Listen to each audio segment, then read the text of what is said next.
Hi everyone, Grant K here for the Smoke Learning channel. In the previous video, we looked at how to soften the Gmask object. This included general softening and advanced edge gradients. In this video, we'll take a look at all the different combinations you can get when mixing two or more Gmask objects together. If you would like to follow along, please click the link in the YouTube description to download the Gmask Setup. Or if you're watching the podcast version of this video, then type the link displayed in your internet browser. I am starting in ConnectFX.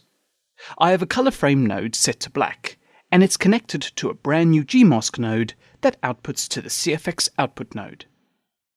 Double-click on the Gmask node for its controls. Select the result view. Click the load button in the center of the controls.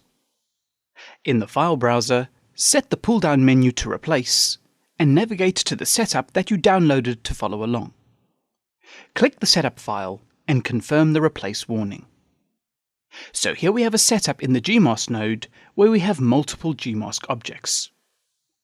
Now you can use multiple Gmasks to deal with complex rotoscoping jobs, or perhaps use multiple masks for motion graphic purposes. I plan to focus on how the Gmasks combine together rather than a specific user case scenario. So the first thing you should know is that when you add multiple Gmasks, the first expected behavior is a combination or union of the overlapping mask objects. This might be pretty obvious to all of us, but knowing the underlying design will help you better control how they combine together. Think of each mask as a geometric object that has a color and opacity. And all these objects are layered on top of each other to form the combination in the result view. By default, all shapes are created with a white color. So in terms of an alpha or matte, white is opaque and black is transparent. Therefore, we could take this mask combination and composite it over a background. Now, if you wanted to subtract a triangle from the circle, as opposed to combining them, you need to change its color. Click on the triangular shape and set the color slider to 0. So it's worth noting that 100% color is white and 0% color is black. In technical terms, we have a black colored triangle sitting on top of a white circular shape. I have brought this up because you might notice that there is an opacity slider under the color slider. Select the other triangle in the view. When you adjust the opacity, the color of the shape is still white, but the shape is becoming transparent. So using a combination of color and opacity creates a completely different result when combining shapes. As another example, if I set the same triangle to have a black color value of 0%, you have created a subtraction, but then you can play with the shape opacity.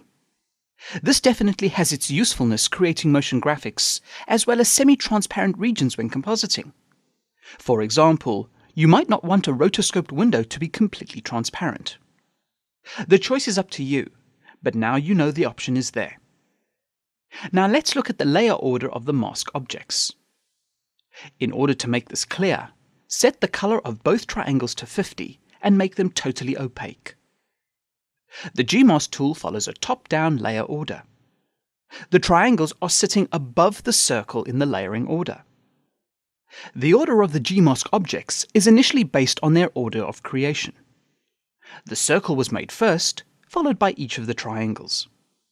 To reorder the layering of the Gmask shapes, you use a function known as push and pop. These buttons are located to the right of the interface. When a shape is selected, push will move the shape one level behind. Similarly, with a shape selected, pop will move the shape one level forward. Use the pop and push buttons to move both triangles behind the circle. You can toggle Ctrl-I to turn the wireframes on and off. So we have looked at combining and subtracting mask shapes.